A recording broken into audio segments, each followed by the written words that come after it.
dominical dos mandamentos. A gente vai fazer o 9º mandamento. Eu pego mais leve que o Vinícius, né? Que eu vou na ordem, só que a ordem é o contrário. A gente vai lembrar alguns mandamentos aqui.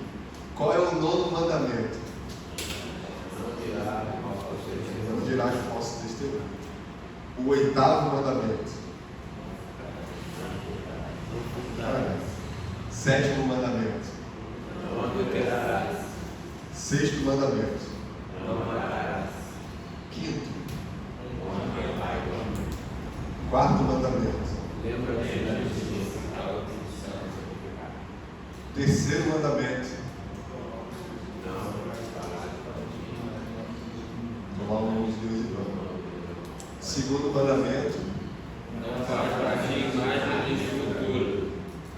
1º mandamento. Não terás o privilégio. E o prefácio. Eu sou o Senhor teu Deus, te tirei da casa da seita. Amém. Amém. Então nós vamos iniciar lembrando aqui um pouco daquilo que foi visto semana passada. A gente começou, como colocado aqui, a continuação.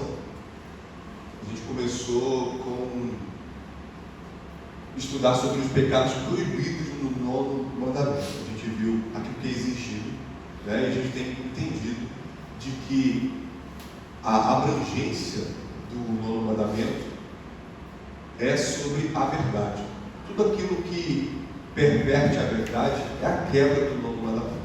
Nós temos entendido que o Senhor exige de nós santidade na verdade, porque Ele é santo, porque Ele é a verdade. Ou seja, Ele é o caminho, a verdade e a vida. Então a gente iniciou com alguns pecados com o irmão Vinícius, e a gente vai ler juntos aqui a continuação.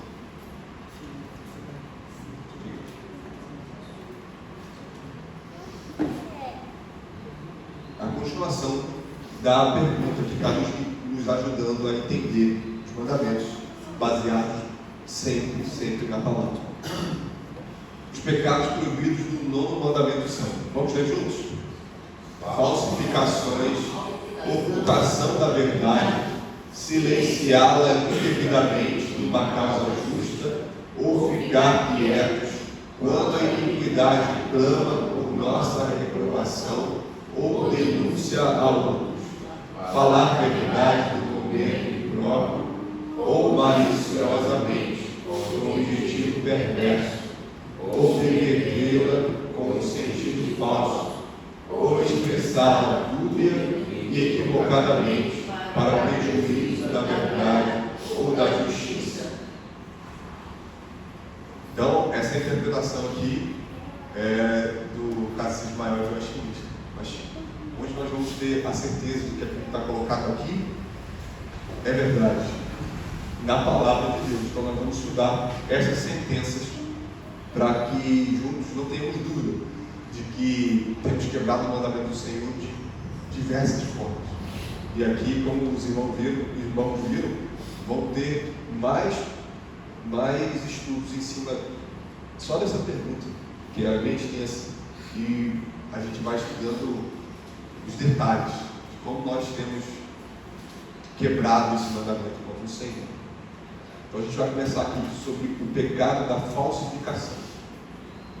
Vou pedir ao irmão Jorge que leia Jó 3 e 4, irmão Sônia, Salmos 119 e 69,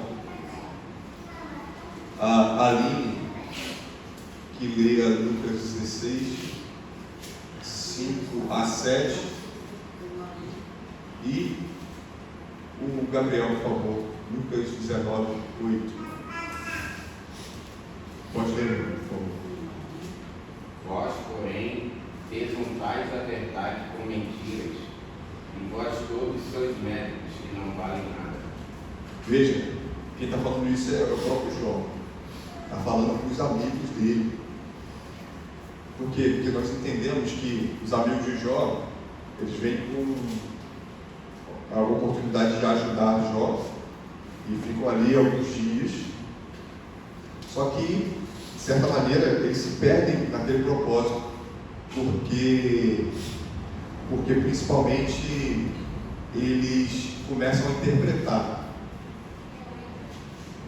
aquilo que é a verdade. Eles conheciam a verdade e se perdem nisso, né? Falsificando ou aplicando de maneira incorreta. Um comentarista vai dizer assim: eles sujaram a verdade com falsidades. Eles sujaram a verdade com falsidades. Ou seja, eles estavam fazendo afirmações verdadeiras, porém contextualizadas em um discurso cheio de mentiras e falsas alegações. Então, quem conhece um pouquinho a história de Jó sabe que você ali tem 3 amigos de Jó que permanecem com ele, ficam ali um tempo e buscam entender o que está acontecendo com Jó, só que eles se perdem nisso. E aqui a gente entende que é o pecado da falsificação. Eles se perdem nisso, pervertendo, contextualizando de maneira incorreta aquilo que é a verdade, aplicando de maneira incorreta. Então, o pecado da falsificação, como um exemplo da história de Jó. Salmo 119, 69. Os soberbos têm forjado mentiras contra mim. Não obstante, eu guardo de todos o coração dos teus preceitos. Perfeito. Salmo 119 trazendo exatamente aquilo que nós vimos ali, o que aconteceu com Jó. Lucas 16, 5 a 7.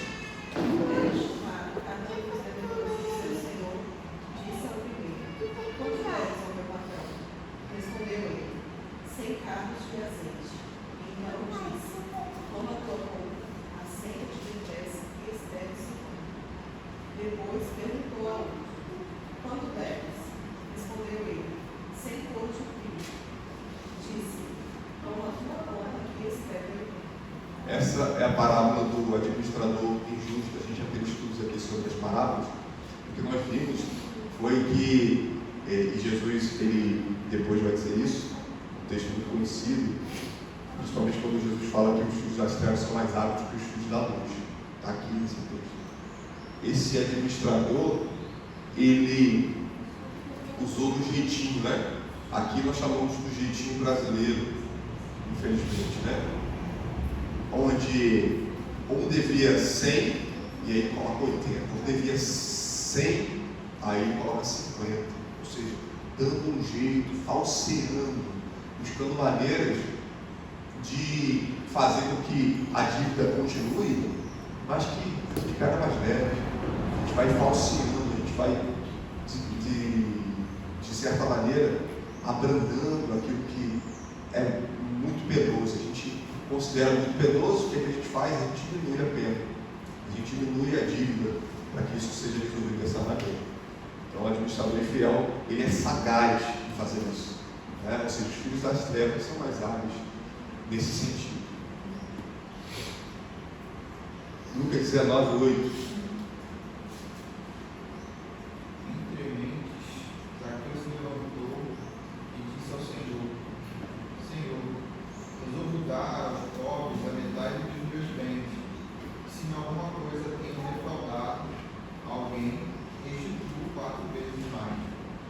Gente, esse é o texto onde Zaqueu se converte ao Senhor.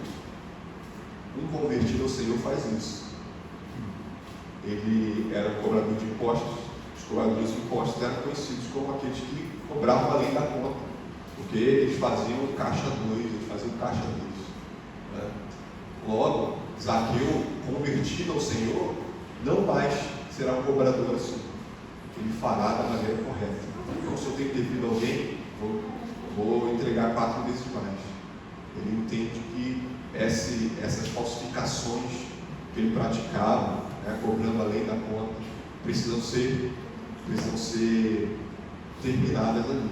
Que agora ele não só crê ao Senhor, crê no Senhor, como também pratica boas obras, né, demonstrando que esse é o coração do crente. uma vez ele é alcançado por Jesus Cristo pela fé, e somente pela fé ele irá praticar boas obras, como vimos em Tiago. O que significa falsificações? Então, lembrando que esses comentários são do pastor Gerardo Roos, e nós vamos ler aqui alguns comentários deles. Vocês vão já ficam inteirados disso. Na Bíblia e no Catecismo, essa palavra tem um sentido um tanto mais amplo do que o do nosso uso comum hoje. Ela refere-se não somente a falsificações de documentos, mas a todo o uso de falsidade e contrafações em acusações judiciais, contratos, etc. Então, vejam, nós vimos o exemplo de Jó. Nada tem a ver com processos judiciais, nada tem a ver com contratos. Falsificações partem do nosso coração. Aqueles contratos que são dúbios, que são duvidosos, tudo aquilo parte do coração do homem. Né? E a gente tem entendido isso. A gente viu isso também no estudo do 8º mandamento. Vamos a mais uma sentença. A ocultação da verdade e o silêncio indevido numa causa injusta. Levítico 5:1. José, por favor. Levítico 5:1. Gabriel Neto, Deuteronômio 13:8. Vitor, Atos 5:3-9. 2 Timóteo 4:16, básico. Pode ler. Quando alguém pecar nisto, tendo ouvido a voz da imprecação, sendo testemunha de um fato, por ter visto ou sabido, e contudo não revelar, levará a sua iniquidade. Veja, aquele que vê o mal e não faz nada é cúmplice. É cúmplice. É tão vil quanto aquele que praticou. Isso é muito forte. Isso é muito forte. Leia de novo o versículo para que a gente não tenha dúvida disso. Por favor. Quando alguém pecar nisto, tendo ouvido a voz da imprecação, sendo testemunha de um fato, por ter visto ou sabido, e contudo não revelar, levará a sua iniquidade. Levará a sua iniquidade. Levará a iniquidade daquele que praticou o mal. Ou seja, os dois estão no mesmo nível. Isso fala muito para nós, isso é muito forte. Porque provavelmente a gente já viu mal de algo que a gente poderia fazer, porque tem aqueles momentos que a gente não pode fazer nada, mas tem aqueles momentos que a gente pode fazer uma coisa e a gente não fez. Isso é, a palavra diz que a gente leva a iniquidade daqueles. Deuteronômio 13:8. Não concordarás com ele, nem ouvirás, não olharás com piedade, nem culparás, nem esconderás. Veja, esse versículo está no contexto da postura que a gente deve ter com aqueles que praticam o mal. Ok? Então, leia novamente, meu irmão. Não concordarás com ele, nem ouvirás, não olharás com piedade, não culparás, nem esconderás. Olha a lista de coisas. Não ouvirás, não pouparás. A gente deve ter uma postura de um relacionamento muito limitado com aquele que pratica o mal. Muito limitado.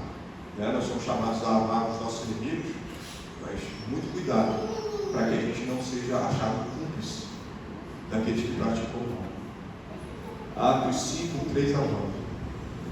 Então disse Pedro: Ananias, por que encheu Satanás teu coração para que mentisses ao Espírito Santo, reservando parte do valor do campo? Conservando porventura não seria tempo, e vendido não estaria em teu poder? Como, pois, assentaste no coração este desígnio? Não mentiste aos homens, mas a Deus. Ouvindo essas palavras, Ananias caiu, expirou, sobrevindo grande temor a todos os ouvintes. Levantando-se os moços, cobriram-lhe o corpo e levantando o sepultado. Quase 3 horas depois, entrou a mulher de Ananias, não sabendo o que ocorrera. Então Pedro, dirigindo-se a ela, perguntou-lhe: Dize-me, vendestes, portanto, aquela terra?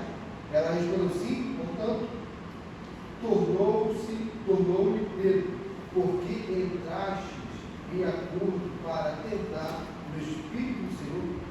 Eis aí a porta aos pés dos que sepultaram o teu marido, e eles também estiveram. No mesmo instante, caiu ela aos pés de Pedro e expirou.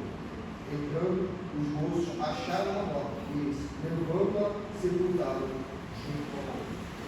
Veja, a gente dá destaque aqui ao pecado da mulher. Por quê? Porque ela foi cúmplice. A gente tem entendido que Ananias pecou contra o Senhor. Só que Safira ela tinha a oportunidade de chamar o seu marido à lucidez. Mas como vimos em Levítico 5, Deuteronômio 13:8, ela se igualou ao seu marido, morrendo também. A gente tem entendido que a mulher sabe onde fica a sua casa, né? Temos entendido também que o homem, ele é o chefe do lar, só que a mulher, ela não está obrigada a obedecer o seu marido quando ele peca contra Deus. Graças a Deus por isso. 2 Timóteo 4,16. Na minha primeira defesa, ninguém foi a meu favor. Antes, todos me abandonaram. Que isso não lhe seja posto em conta. Olha a oração de Paulo, que isto não lhe seja posto em conta, porque ele sabe que isso é muito pesado. Ele sabe que quando nós nos silenciamos, ou seja, as pessoas que sabiam da causa injusta que Paulo estava sofrendo, não fizeram nada, elas sabiam, Paulo sabia de que aquilo ali era um pecado terrível. E ele pede ao Senhor que isso não seja posto em conta. Então, a ocultação da verdade. Por que ocultar a verdade é um pecado? Ocultar uma verdade é de fato a mesma coisa que dizer uma mentira. É feita com a intenção de enganar alguém. E é assim que a mentira opera. A ocultação da verdade é sempre um pecado? Não. Às vezes temos o dever de ocultar algo daqueles que não têm o direito de o conhecer. Ocultar a verdade é um pecado quando escondemos algo daqueles que têm o direito de o conhecer. Por exemplo, impedir que informações vitais caiam das mãos dos inimigos do nosso país. Não é errado, antes é o nosso dever. Veja, os irmãos, a gente já teve algumas conversas sobre isso, né?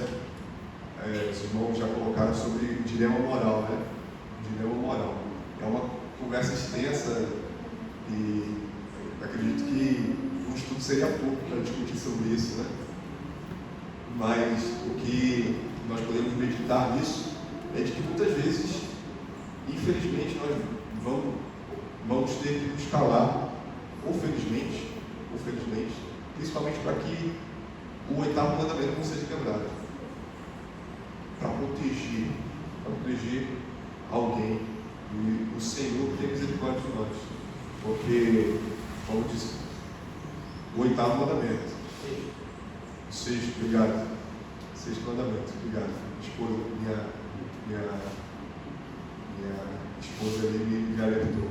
6º mandamento, o 6º mandamento: não matarás, perdão. Porque, no caso como esse, onde vidas podem ser perdidas, né? Então, é de fato um dilema moral. A gente poderia discutir aqui várias questões. Eu lembro que o irmão Vitor trouxe alguns casos verídicos, né, na história sobre como isso foi importante para salvar vidas, né? E que, graças a Deus, nós não tivemos essas oportunidades, né? E que não tenhamos essa nossa oração, no sentido de que não precisemos, né, para que haja paz na nossa terra. Irmão, poderiam daí ligar com Sansão e Dalila, né? Entraria nesse caso? Sansão e Dalila, qual contexto? Quando ela pergunta para ele onde é a força dele e tal, até que ele fala, né? E aí... Perfeito, porque ele tinha o dever de não falar. Exatamente. Não era Ótima aplicação. Ótima aplicação. Como diz aqui, às vezes você tem o dever de ocultar algo daqueles que não têm direito de conhecer. Ela não tinha o direito de conhecer. E ele falou.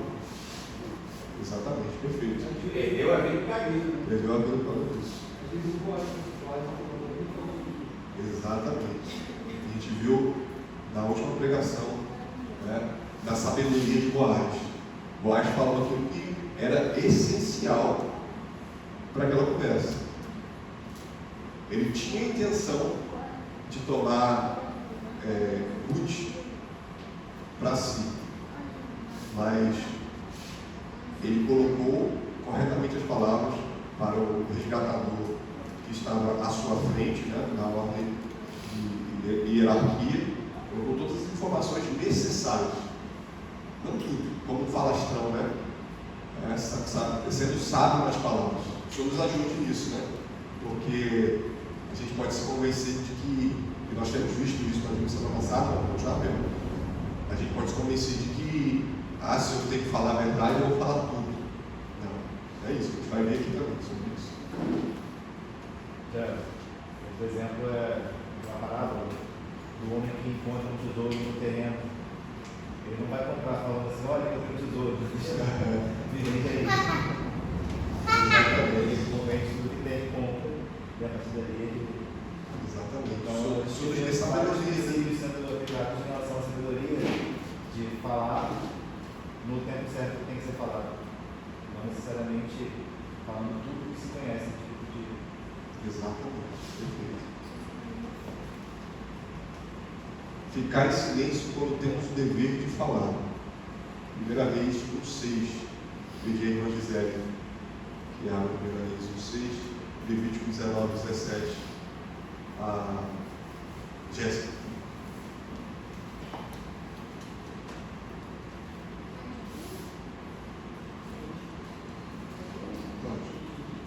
Jamais seu pai o contrariou, dizendo: por que procedes assim? Além disso, era ele de aparência muito formosa que nasceu depois de Absalão.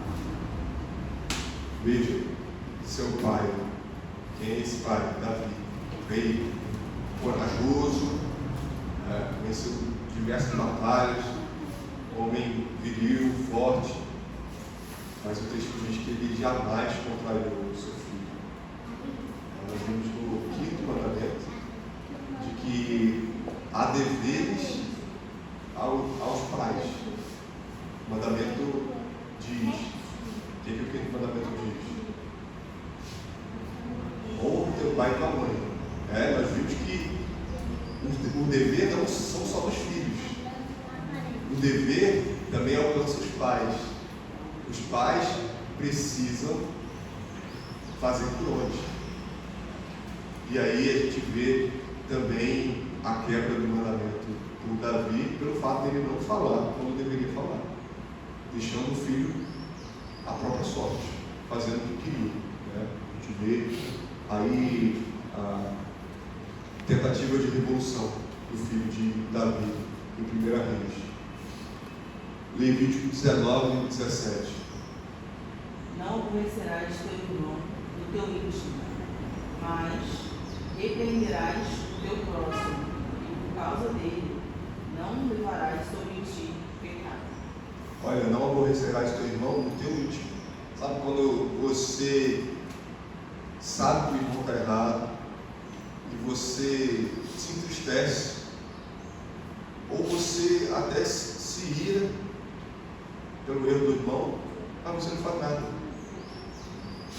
Não aborrecerás teu irmão no teu íntimo. Ou seja, isso fica para você quando você tem dever de falar. Você deveria falar, e você não falou. Israel, como lidar com isso quando a gente às vezes pensa que o irmão fica aborrecido, chateado, né? Tipo, eu acho que talvez se aplique naquela parte lá do... Não sei se isso aplica. Quando você vai... não, acho que não é a mesma coisa não, né? Se você tem problema com seu irmão, você aplica esse mesmo contexto não. No sentido de... tipo, você quer falar, você tem que falar a verdade, você tem de o desejo de falar a verdade, mas você às vezes fica preocupado se o irmão como que o irmão vai receber aquilo, entendeu? Sim, sim. Como lidar É com uma isso? questão sensível, a gente vai tratar aqui, mais à frente, do momento certo de falar. Porque às vezes você vai ter que esperar o momento certo. E a gente precisa buscar muita sabedoria do Senhor. A gente vai ver aqui sobre silenciar devidamente. Perdão, sobre de falar a verdade no momento impróprio. Provérbio 29, 11. Não, mas às vezes o momento é próprio. Só que você, mesmo assim, sendo próprio, sendo oportuno, E aí, você não aproveita a oportunidade. Você E vai aí, exatamente, a gente vai lembrar de Provérbios 15, que vai tratar sobre a maneira com que a gente fala. Provérbios 15, 1 vai tratar sobre isso. Resposta branda, Ai, desvio, mas a frente você citaria. exato, ou seja, tem que ser um momento impróprio, mas tem que ser um momento próprio, momento próprio e a maneira própria, da maneira correta. Ou seja, são várias questões que a gente deve observar com muita sabedoria, que se resume na palavra sabedoria, né? Que o Senhor nos dê. Porque, e aí a gente tem que partir do princípio de que aquela pessoa é crente. Porque se a gente tem o dever de falar, e a gente fala no momento próprio, e a gente fala de maneira branda, né? com o espírito de brandura, como a palavra fala, né? E aquela pessoa não recebe bem, mesmo assim, a gente tem que esperar no Senhor de que ela vai se arrepender daquilo. Porque às vezes o que acontece é que realmente a pessoa é crente, mas ela não recebe bem e ela pode ruminar, né, como foi dito aqui, aquilo que foi dito. No momento certo, o Espírito Santo vai tocar no coração dela, ela vai entender que realmente ela pegou com o Senhor. O passo antes também é examinar o nosso próprio coração para ver se o que nós pensamos ser o pecado do irmão, se é de fato o pecado do irmão. Muitas vezes a gente toma como verdade uma impressão errada, um pressuposto. E aí, uma série de rápidas conclusões, a gente chega a uma conclusão errada. Então, esse exame é importante, porque às vezes a gente pensa assim, não, aconteceu agora, vou falar agora porque é oportuno, talvez pensando em falar da maneira correta. Mas às vezes eu não pecado, não. O cara está em mim, Exatamente. Olha, são várias questões, né? E aí entra Mateus 18 no sentido de buscar testemunhas, né? Porque uma testemunha vai ajudar a abrandar aquela questão, vai trazer a nós lucidez de quem está de fora, está vendo uma questão que às vezes eu estou aumentando, uma questão que muitas vezes a gente coloca e que não deveria ser tratado agora, e mais, muitas questões que vão ter que haver recorrência para a gente abrir a nossa boca e falar. Como um filho, você fala uma vez, nem sempre você corrige fisicamente. Não, precisar de uma recorrência. Olhar assim, não, você caiu nesse pecado várias vezes, você desobedeceu várias vezes da mesma maneira. Então agora você vai receber a correção física. Então você não sai corrigindo o seu filho à torta e direito toda hora. Então, da mesma maneira, são, como os irmãos colocam, né? Nem tudo na vida cristã é preto e branco. A pessoa, se a gente visse toda hora o irmão pecando e toda hora a gente fosse falar, né? Vira legalismo. Porque você tem essa questão também, por exemplo, o Deus falou do pecado, né? Porque Mateus 18 se o irmão pecar contra ti, pecar, tem um aspecto objetivo, não subjetivo. Pecado é transgressão da lei. Qual lei o irmão transgrediu para você sentir pecado? Lá, por exemplo, assim, a gente está em um lugar, o irmão falou de qualquer dia que eu julguei. Mas por que também? De repente o irmão estava com a cabeça agitada, nem falou e foi embora, está cheio de problema na cabeça. Mas e por que quando o vídeo falou você, não falou nada? Talvez ninguém te viu nesse dia, sei lá. Então, primeiro, o doutor é combinar. Qual transgressão da lei ele praticou? Porque pode ser, muitas vezes, muitos cristãos sensíveis demais, qualquer coisa leva mal. Por quê? Porque não tem a lei de Deus como norte do que é correto e do que é errado. Mas o que me apraz e o que não me apraz, o que me agrada e o que não me agrada. Quando Jesus fala pecar contra ti, está contando uma objetividade. Em que o seu próprio coração tem que estar adequado àquela objetividade. Porque muitas vezes o que te desagrada é uma questão de cultura familiar. Isso aí tem que ter cuidado. Porque nós aqui somos de culturas familiares diferentes. Então, talvez coisas que não são pecado, mas a cultura familiar é diferente, a gente tem que saber conviver com a diferença e não sejam centrais na fé. Porque vão ter coisas diferentes. Criação de filho, cada um vai criar do seu jeito. Forma de legislar, cada um vai reger do seu jeito. A afinidade pessoal, cada um vai ter uma afinidade diferente. Então, tem coisas que são objetivos e pecado. E não é objetivo, ele nunca é subjetivo. Por isso que ele está achando a lei de Deus, é um objetivo. Ele pecou contra mim. Qual o mandamento? Ele transmitiu o oitavo mandamento. Ele furtou uma coisa, transmitiu o nono. Ele sabia daquela verdade e não contou. Deixou magoado com ele. É uma coisa, objetivo. Ele desonrou, porque ele sabe o quê? Porque o dever dos iguais. Porque eu não sou superior a ele, porque ele pode me desonrar. Então eu sei que ele me desonrou. Enfim, existem coisas objetivas ali. Não algo que eu não consigo, muito bem como também. Se eu não consigo objetivar na palavra de Deus qual foi a transgressão do irmão na palavra, é melhor eu soltar melhor o meu coração. Exatamente. E aí, os irmãos vão lembrar que na pergunta anterior, que fala o que é exigido no nono mandamento, nós vimos sobre o fato de nós pensarmos sempre o bem do irmão. A gente sempre parte do princípio de que aquilo foi um caso isolado, ou de que eu interpretei errado. Pensarmos o bem, a gente viu sobre isso, e é muito impactante, porque, como falamos, daquela vez, é muito mais fácil a gente pensar mal. Se a gente for analisar e começar a montar, a gente pensa muito mais mal sobre as pessoas do que bem. A gente, no nosso íntimo, a gente critica muito mais do que elogia. De boca a gente elogia mais do que menos do que critica, ou elogia mais do que critica. Mas no nosso íntimo é o contrário.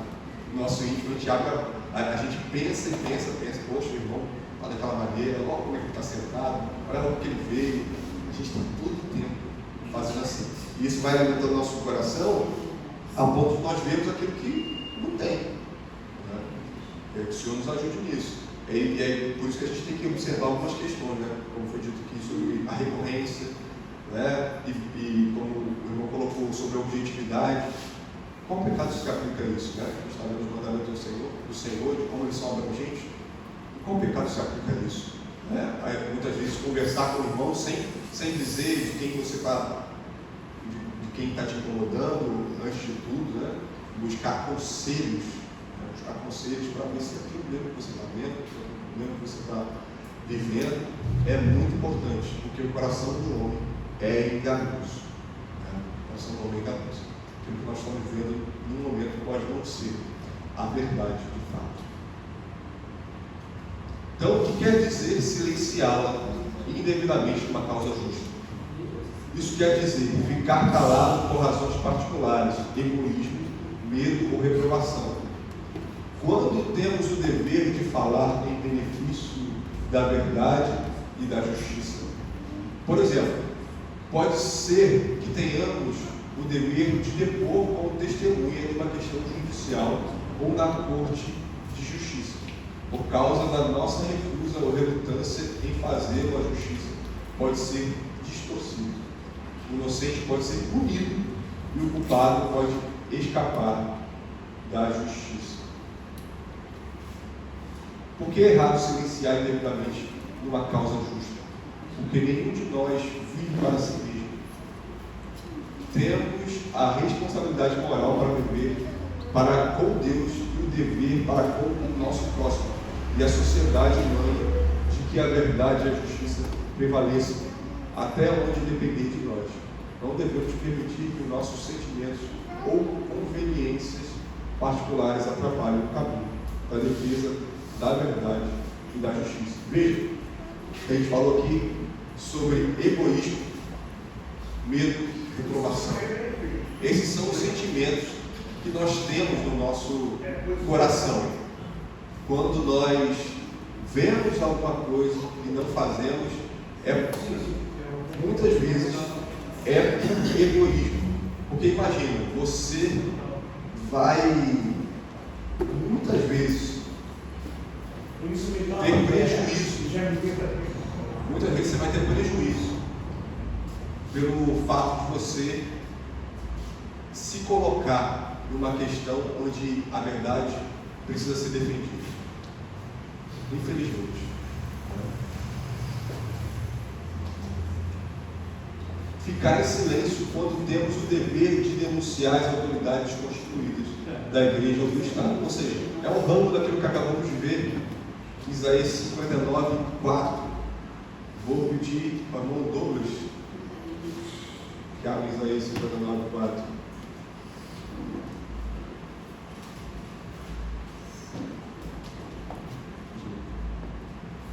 Ninguém há que clame pela justiça, ninguém que compareça em juízo pela verdade. Confiam no que é nulo e andam falando mentiras, concebem o mal e dão à luz a iniquidade. Ninguém há que clame pela justiça. Veja, exatamente aquilo que vimos e agora aplicado a denunciar as autoridades constituídas da igreja ou do Estado. Temos o direito de ficar calados quando a iniquidade clama por reprovação ou por denúncia àqueles que têm a autoridade para agir? Não. Embora o mais fácil seja ficar quieto e não dizer nada, isso é não cumprir o nosso dever para com Deus e o nosso próximo. Devemos testemunhar contra o erro, se a ocasião assim o exige, mesmo que isso seja difícil. Como vimos o exemplo sobre nos indispor ou termos prejuízo, como diz o Salmo 15, de ter que gastar o tempo se colocando como testemunha no processo judicial. Você vai ter que gastar tempo. Tempo que você poderia estar trabalhando, tempo que você poderia estar com seus filhos. Você vai ter que testemunhar. Então isso chama muito a nossa atenção. Principalmente quando nós somos de fato testemunhas de um caso de injustiça. Falar a verdade no momento impróprio. Provérbios 29, 11. Ramiro, por favor. Provérbios 29, 11.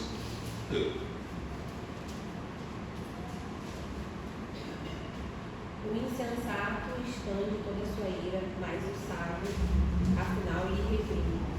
Exatamente. O sábio, afinal, reprime. Ou seja, como alguém que espera. Alguém que, como já tratamos aqui desse ponto, né? Os irmãos Vitor e Douglas, né? Como alguém que espera, ele reprime a sua ira. Ele reprime o fato de que ele olha para aquilo que aconteceu, ele tem a convicção de que aquilo está errado, ou seja, ele já parte do princípio, né? De que foi analisado aquilo que o irmão colocou. Ou seja, aquilo é explicitamente um erro, um pecado contra o Senhor, contra alguém. Mas o sábio, ele reprime. Ele não deixa as suas emoções tomarem conta para que ele não se torne aquele injusto, né? Como a gente diz, né? Perder a razão. Para não perder a razão. Se você vê o mal e você pratica o mal, você vai perder a razão. Aquele caso vai ser ofuscado. O sábio, ele busca no Senhor como ele vai agir, de maneira estratégica, de maneira que seja totalmente certeira, para que tudo seja resolvido da maneira correta. Pode falar. Me fez pensar também no que a gente estava conversando antes sobre disciplina, é que você às vezes vai ver um pecado, você sabe, e você não fala no momento oportuno. E aí tem muita gente que acaba dizendo que o crente toma conta da vida do outro. A gente aprendeu que para disciplinar a gente tinha que ter intimidade. Se você vê o pecado, você tem que ser íntimo dele. Tem algumas questões, mas se a gente falar com amor, se a gente vai falar com amor, a gente vai ter esse cuidado. E se você não tem uma intimidade, se você não está preocupado com a vida daquele irmão, você vai acabar falando num momento talvez inapropriado, porque não tem segurança.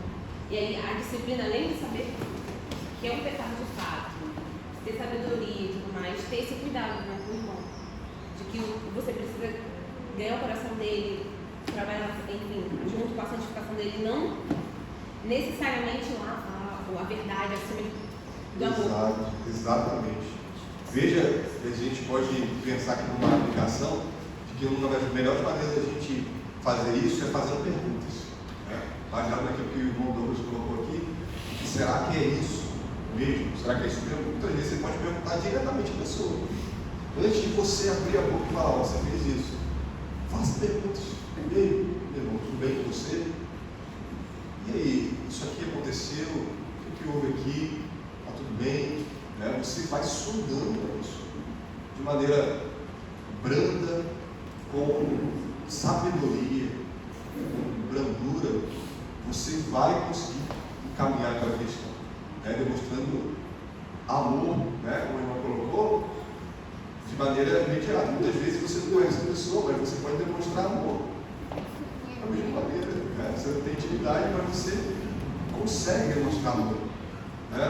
Você, quem trabalha com criança, sabe que muitas vezes você vai precisar, ainda mais quando não são seus filhos, você vai precisar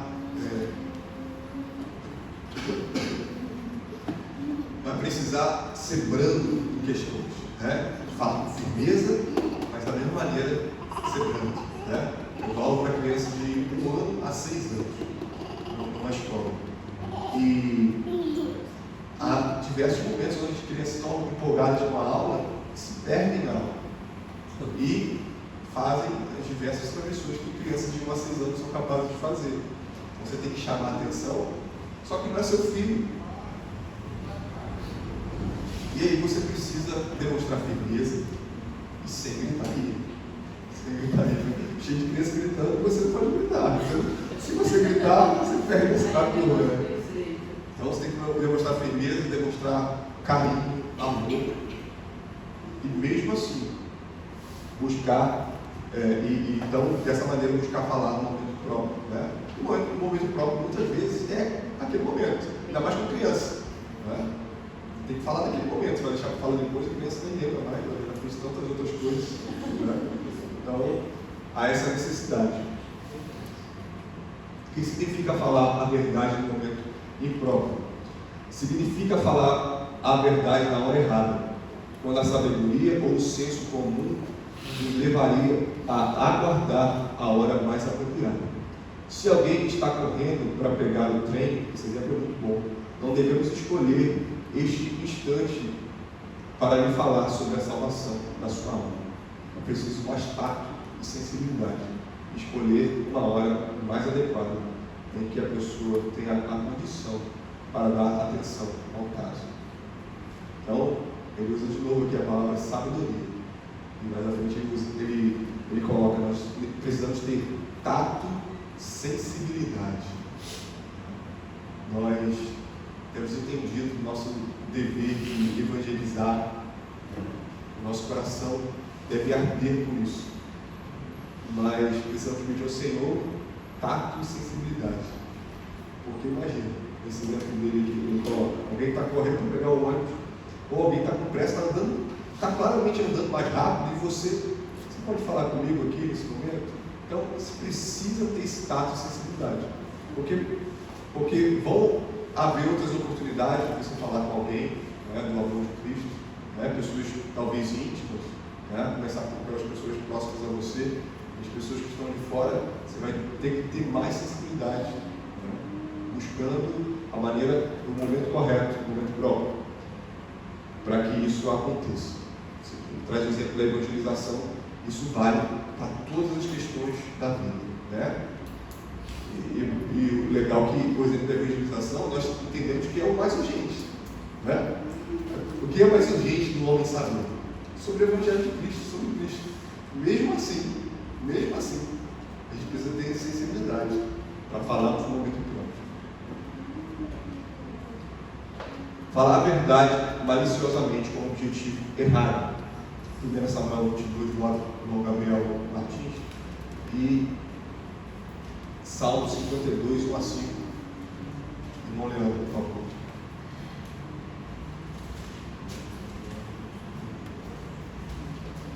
Então Doeg, o Edomita, que também estava com os servos de Saul, disse: Eu vi o filho de Jessé chegar a Nob para falar com Aimeleque, filho de Aitube. Veja, irmãos, esse texto é o mesmo texto que nós vimos sobre o que o mandamento exige, e a gente vê o exemplo positivo de Aimeleque. E agora a gente vê o exemplo negativo de Doeg, o Edomita, onde ele fala a verdade. Tudo aquilo que ele falou para o rei Saul é a verdade. Porém, e seja, ele não foi dúbio nas suas palavras, ele falou verdade. Porém, falava a verdade maliciosamente com o objetivo errado. Também quero voltar. Vamos ler Salmo 52, 1 a 5, por favor, irmão. Porque exploreias na maldade, ó homem poderoso, pois a bondade de Deus dura para sempre.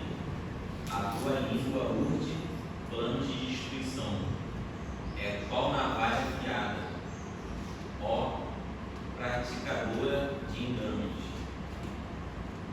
Amas o mal antes que o bem, preferes mentir a falar retamente. Ama todas as palavras devoradoras, ó língua fraudulenta. Também Deus te destruirá para sempre. Há de arrebatar-te e arrancar-te da tua tenda e te extirpará da terra dos viventes. Gente, esse mesmo Doeg que fala a verdade para o Saul é o mesmo que mata Aimeleque mais 80 sacerdotes. O Salmo 52 diz que a tua língua urde planos de destruição.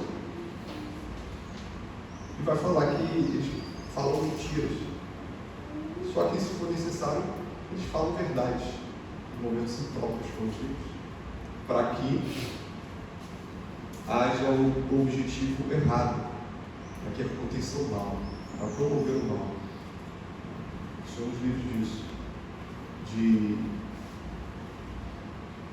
Você vê como é que a palavra de Deus ela é abrangente e toca em todos os pontos da nossa vida. Se a gente observa, se a gente combina aquilo que a gente lê, né, a gente vai vendo que, de fato, há muitos detalhes. A gente está vendo isso, muitos detalhes de como nós devemos observar e precisamos meditar, para podermos entender tudo aquilo que o Senhor requer de nós. Mas vejam, essas pessoas elas estão prontas a falar a verdade para o mal, com um objetivo errado. Somos livres de ser esses homens. Tem uma frase que é atribuída a Martinho Lutero, que por um tempo eu mal empreguei ela, que fala o seguinte: a paz se possível, mas a verdade a qualquer preço. Acho que ele nem chegou a falar essa frase, mas é meio atribuída aí por conta de como ele teve que se posicionar durante a reforma protestante. No período que eu conhecia a doutrina reformada, teve todo mundo começar a pensar dessa forma ao meu redor. Então eu ficava entrando em várias discussões teológicas desnecessárias, tentando fazer com que as pessoas compreendessem essa forma de ver. Como eu, na época do Gênio, eu fazia parte de liderança disso, o Gênio é um grupo evangélico da Escola Naval, que eu estudei por bastante tempo. Eles tinham um grupo de jovens cristãos, mas de denominações diversas e, obviamente, posições teológicas diversas. E nessa fase, eu e alguns amigos não tivemos sabedoria de entender como apresentar o Evangelho ou a doutrina. E essa frase era uma coisa que a gente acreditava que faria sentido. Sendo que, no contexto de reformar a igreja, de se separar da igreja católica, foi um emprego para Martinho Lutero. Mas nós, como cristãos do tempo que vivemos hoje, não necessariamente você vai precisar falar a verdade a qualquer preço, custe o que custar. Porque existe tempo e forma para se falar como a gente está vendo hoje. Exatamente. Ou seja, a gente fala a verdade de maneira maliciosa. E veja, a gente fala a verdade. E aí a gente acha que, porque você acredita de que aquela pessoa precisa ouvir a verdade, a gente acha que a gente não vai se igualar ao edomita, ao Doeg. Né?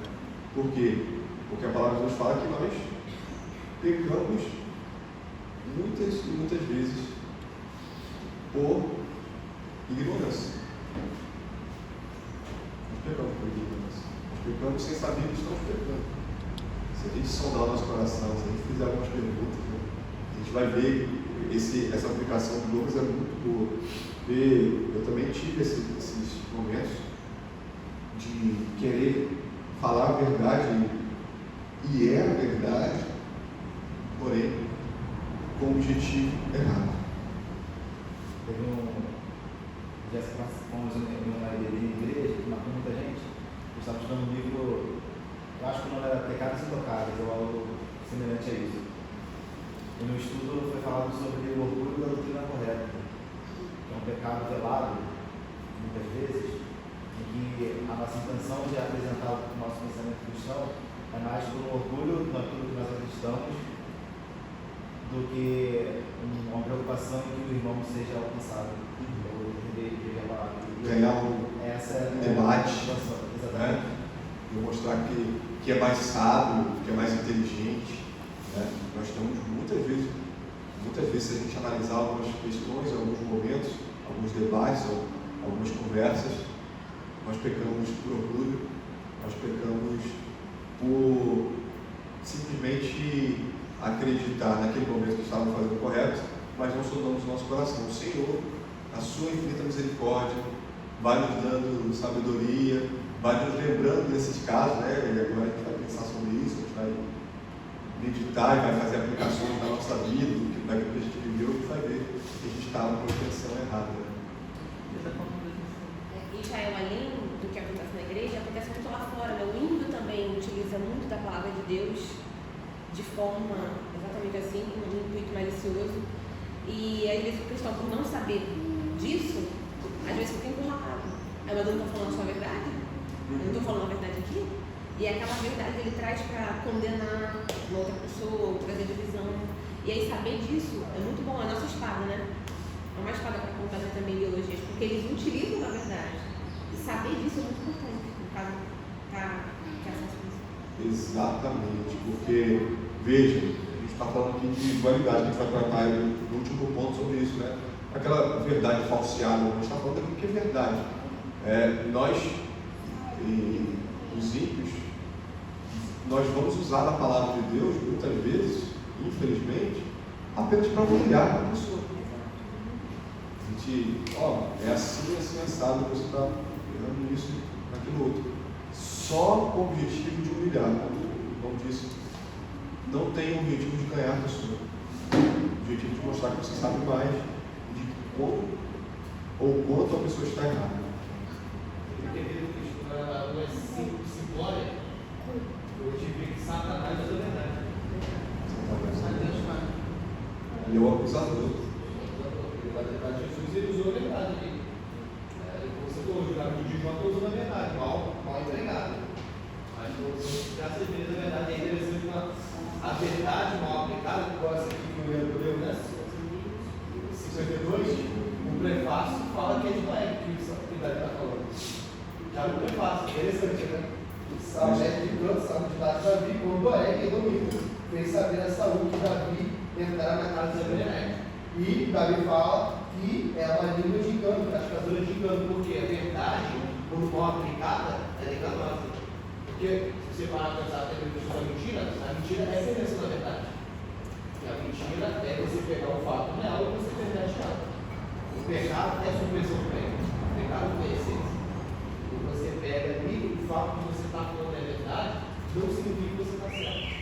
E aí que é muito mais complicado, aí volta que o Luiz falou, e você falou também, de sondar o coração. É realmente a vontade de Deus? É por amor ao próximo? Não é por causa do seu ego, porque o seu ego foi ferido.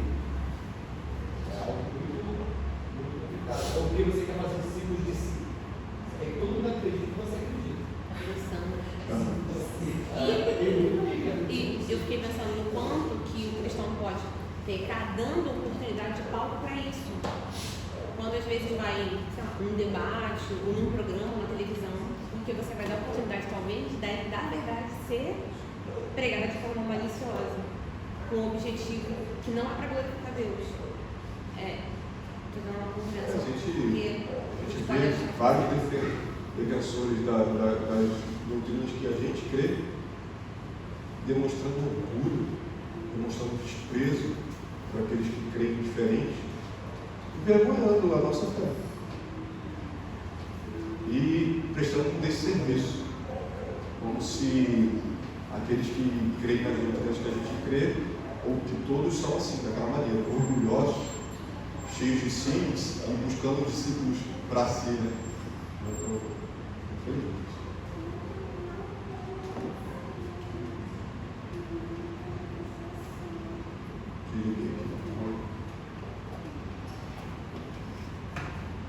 O que quer dizer falar a verdade maliciosamente com objetivo perverso? Foi o que a gente falou, que isso significa falar a verdade com motivo ou propósito errados. Pode ser errado dizê-la, mesmo se o que dissermos for estritamente verdadeiro. Por exemplo, se falamos a verdade com a intenção de macular a reputação de alguém ou para provocar a raiva de alguém contra o outro, usar a verdade assim é errado. Perverter o sentido da verdade, convertendo-a em mentira. Veja, esse é o último ponto. Nós vamos ter três referências bíblicas. Pedir à irmã Sônia que leia Salmo 56, 5. Irmão Jorge, João 2,19. E a Aline que leia Mateus 26, 60 e 61.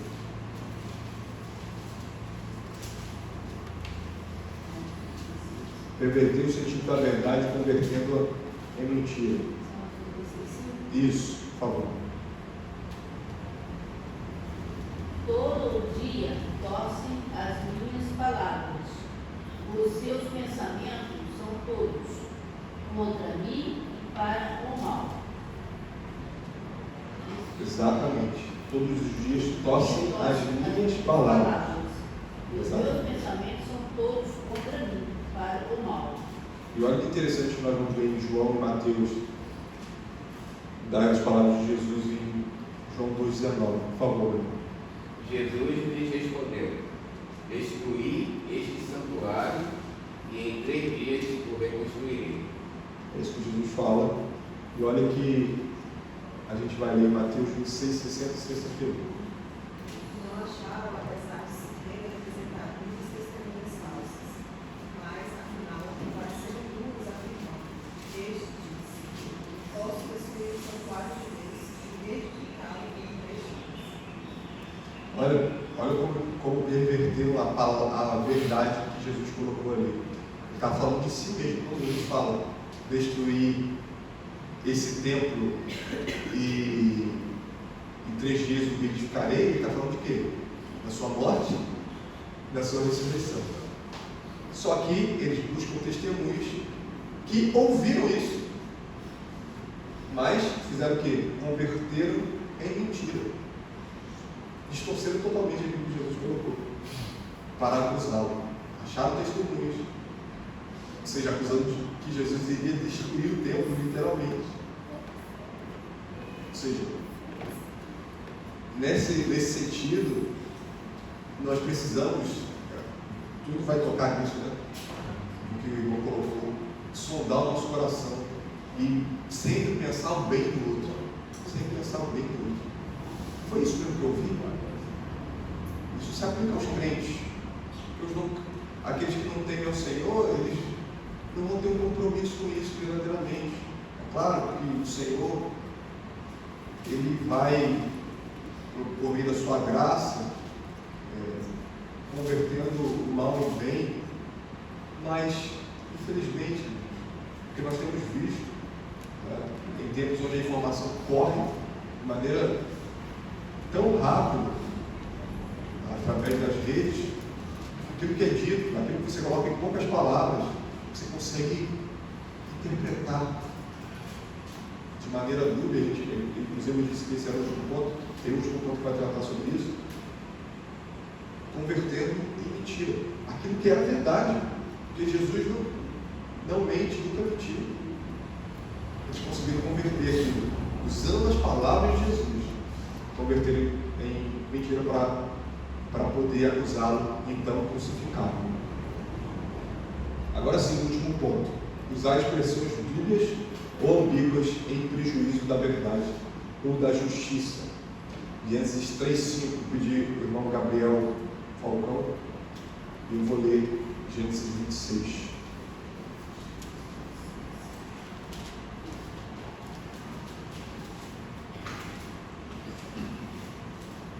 Porque Deus sabe que no dia em que dele comedes, se vos abrirão os olhos, e como Deus sereis conhecedores do bem e do mal. Vejam como usar expressões dúbias ou ambíguas em prejuízo da verdade ou da justiça. Esse pode ser o melhor dos exemplos. Satanás, o pai antigo, ele coloca uma questão verdadeira, de maneira dúbia. Por quê? Porque a questão de que nós conheceríamos o bem e o mal, Deus colocou. O problema é que Deus, que a gente não seria como Deus, porque Deus, ele não peca, ele não é tentado pelo mal. Só que nós conhecemos o bem e o mal de maneira pecaminosa. Porque nós não só conhecemos, como experimentamos e praticamos o mal. Isso Satanás não coloca em detalhes. A serpente, ela coloca essa questão porque ela é mentirosa. Então, o homem cai. Gênesis 26, 7 e 9 diz assim: perguntando-lhe os homens daquele lugar a respeito de sua mulher, disse: é minha irmã, pois devia dizer, é minha mulher, para que, dizia ele consigo, os homens do lugar não me matem por amor de Rebeca, porque era formosa de aparência. Versículo 9. Então Abimeleque chamou a Isaque, ele disse: é evidente que ela é tua esposa, pois como pois disseste, é minha irmã. Respondeu-lhe Isaque: porque eu dizia para que eu não morra por causa dela. Vejam diversos exemplos na palavra de Deus, só sobre o novo mandamento. A gente termina aqui hoje, nesse último ponto. Só voltando o texto aqui de Jesus perante o Sinédrio, ele falou assim, né?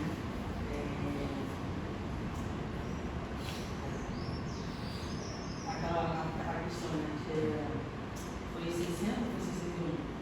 E disseram: este disse, eu posso derribar o templo de Deus e edificá-lo em 3 dias.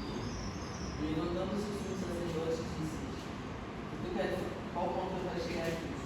E nesse exemplo aqui de Mateus 26, que a gente leu, ele foi acusado de falar, né, de converter uma habilidade, a habilidade que era correta da palavra de Deus. E é interessante a postura dele aqui.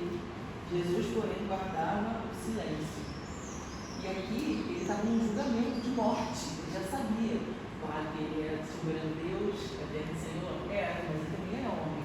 E aqui a gente vê a sabedoria do nosso Salvador, né? A gente tocou tanto nessa tecla, nessa questão de sabedoria, que a gente vê o próprio exemplo do Senhor Jesus Cristo.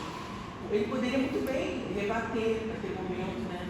Como homem, que 100% homem que ele era, ele poderia, não foi bem assim que eu quis dizer. Só que aquele momento não é momento de conversão, né? Não é momento de tentar convencer aquelas pessoas que estavam julgando ele da verdade que era a verdade. Não quis dizer isso. Eu poderia muito bem falar como homem. Eu estava dizendo sobre o meu próprio corpo. Vocês vão ver que daqui a pouco eu vou ressuscitar ele. Ele poderia, né? Assim, a gente como homens que somos pecadores, pensando, o Senhor Jesus estava lá num julgamento, sabendo o que ia acontecer, que vai ser silêncio. Exato. Para que se cumprisse a profecia de Isaías, como ovelha muda foi levado ao matadouro. Ali nesse período da paixão de Cristo, ele estava se entregando por amor a nós. Ali ele já sabia que, ali ele já estava nesse período do cumprimento da profecia de Isaías feita há milhares de anos por amor a nós. É impressionante, na partida que a gente leu agora, né? Isaac e Rebeca, né? Mentiu, né? Ele, com medo do julgamento, com medo do que poderia acontecer com ele, né? Isso assim, só mostrando nossas limitações, né? O Senhor Jesus, ele é habilitado ali como homem, mas também é 100% Deus. Mas assim, olhando na partida, dizendo o Senhor Jesus Cristo e o exemplo do... né? Exatamente. Ele é a nossa referência, né? Paulo diz que ele quer imitar. Ele fala para os coríntios, né? Imitem a mim, enquanto eu imito a Cristo. Ele é a nossa referência. Ele é o homem perfeito. Deus homem. Porque é errado falar a verdade com sentido falso, ou expressá-la dúbia e equivocadamente para prejuízo da verdade ou da justiça. Essas coisas são erradas porque todas elas não passam de maneiras de enganar as pessoas.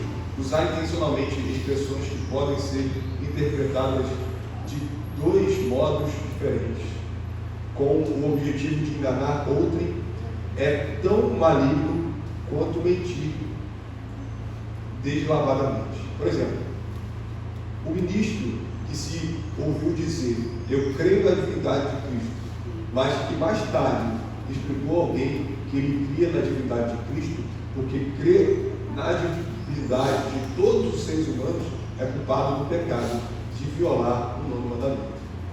Veja, esse sentido dúbio que é colocado aqui, né? Você coloca uma questão e ela é sorrateira, sutil. Ele usa exemplos de ministros, de pastores, porque os pastores sempre tomarão a responsabilidade. Aquilo que pregam, eles pregam a palavra de Deus, pregam a verdade. Isso é uma responsabilidade muito grande. Então, para fechar, qual é a natureza essencial de uma mentira? A natureza essencial e real de uma mentira é a intenção de enganar alguém, mesmo se o que dissermos for intrinsecamente verdadeiro. Se tivermos a intenção de enganar os outros, seremos diante de Deus efetivamente mentirosos. Ou seja, resumindo aquilo que a gente viu aqui, a gente viu que a gente não pode ficar calado, a gente viu que a gente não pode falar a verdade de qualquer maneira, e só nessas duas questões aqui, a gente entende que, peraí, mas eu não menti. Não é isso que a gente tem visto na palavra. Isso também é que é um mandamento. Ficar calado, falar a verdade na hora errada, também é mentir. Também é mentir. Considerações ou perguntas?